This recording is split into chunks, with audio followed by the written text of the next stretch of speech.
My name's Kerry and welcome to another episode of Bearded Mixology. On today's episode I'm going to be making a cocktail called a Dead Man's Handle. Now this is a tequila based cocktail, and anybody who's familiar with the channel might know that in the past I have not been the biggest fan of tequila. However, recently this has changed and I quite enjoy tequila now in the right cocktail, in the right drink. I think historically just doing shots of it is what put me off. In a decent cocktail, delicious. So before we get started, just a tiny bit of history behind the cocktail. The creator is a lady called Tiffany Kirk from a bar called Miss Carousel in Houston. Thought I'd mention it just to give her credit for it, because most of these cocktails that we make go back into the mist of time and nobody really know who made them originally and whatever. So Tiffany Kirk, creator of this drink, the Dead Man's Handle. So let's give it a go. So your first ingredient is the tequila. Now since I've had my tequila revelation, I've been trying various different ones to see which one I like best. Now I haven't got the pennies to spend on the Patrons and Herraduras and stuff like that, because they can be quite expensive. So I've been looking for the best value, highest quality tequila I can find, sub £25. So this one's the El Jimador, very tasty. The other ones I've used are Espolon and Olmeca Altos, I think it's called. I couldn't say which one I like best because they all go very differently in different cocktails. They work better for different cocktails. So we're going to try the El Jimador with this one, and that is 45 millilitres, or an ounce and a half. My maths is correct.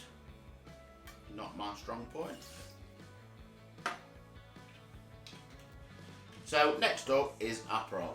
If you don't know, Aperol is a Italian liqueur, a bittersweet liqueur, similar in style I suppose to Campari. It's not quite as bitter as Campari, a bit sweeter. As an aside, if you are familiar with the channel, you'll know I don't like Campari, or didn't like Campari, because I'm starting to like that as well. As well as the tequila, I am growing a little bit fond of Campari. I did the video on Negronis ages ago, hated them. I had 3 last week, really enjoyed them. So there's a chance for anything on this channel. Anyway, I digress. So this is the Aperol, a bittersweet liqueur, and we are putting just 15 millilitres of that into this drink.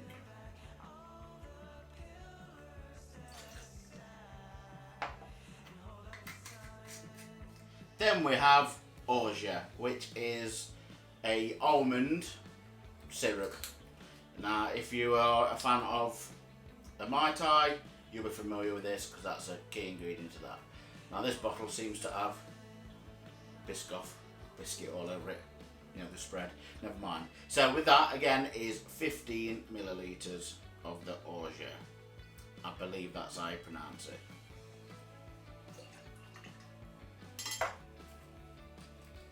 And finally, some fresh lime juice. I'm only going to need 15 millilitres of this as well, so I've got an actual lime. Hopefully there's enough in one of these. English supermarket limes are rubbish usually, not very juicy. No, not bad.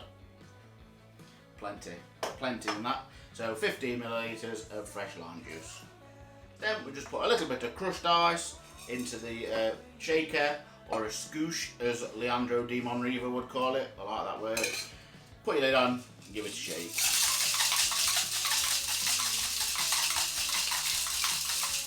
Now when I've seen this served on other internet videos about this cocktail, it always seems to be served in like a stemless wine tumbler type thing over crushed ice. Now I did have a tumbler, but Sausage Fingers McGee, Wreck-It Ralph Jennifer, my beloved partner and fiance, has a habit of breaking glasses, and she broke my tumbler. So probably the second or third one she's done. So I'm going to serve it in a big whiskey glass type thing. I don't suppose it matters really. So once you're giving it a shake, get your that thing, strainer, and then just strain it out over the top. There we go. I'll just top it up with a little bit more crushed ice and I'll be back. And finally, to garnish, I'm going to use a lime wheel, classic, if I can get it in the glass.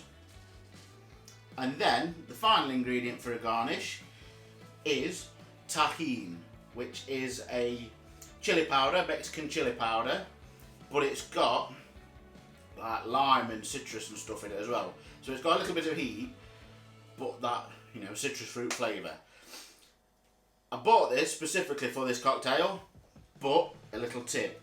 If you're having corn on the cob, pour a load of butter on, sprinkle some of this on, and it's, so there you are. So anyway, a little bit of Tajin, sprinkled over the top.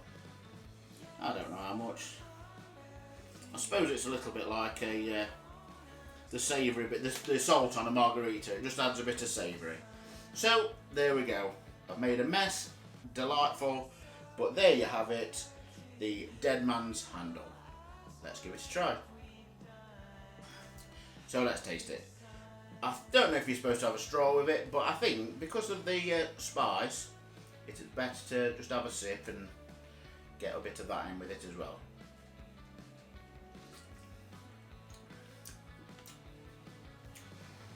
Oh, that's a bit special.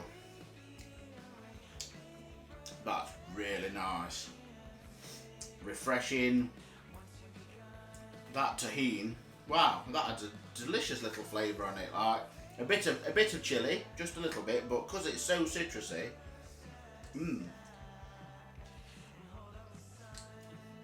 oh, dropping it all over. Never mind. That is a really, really tasty drink. I would say probably a summer drink more than winter, but we're getting there now. It's nearly the end of February. Come on, let's get summer here.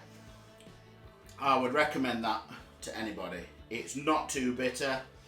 The Aperol, like I say, it's not as bitter as Campari, so it's not a face melter.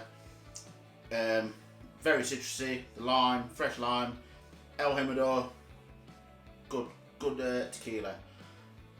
The Dead Man's Handle could well become a favourite of mine. I can see it already. I'm slurping, but very nice. Highly recommended. Give that one a try, folks. The Dead Man's Handle. Brilliant.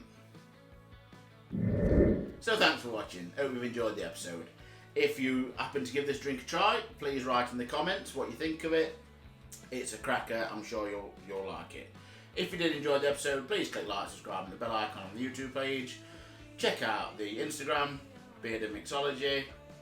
And as always, until next time, everybody, please stay safe, and I'll see you all again with another episode of Bearded Mixology. Thanks for watching.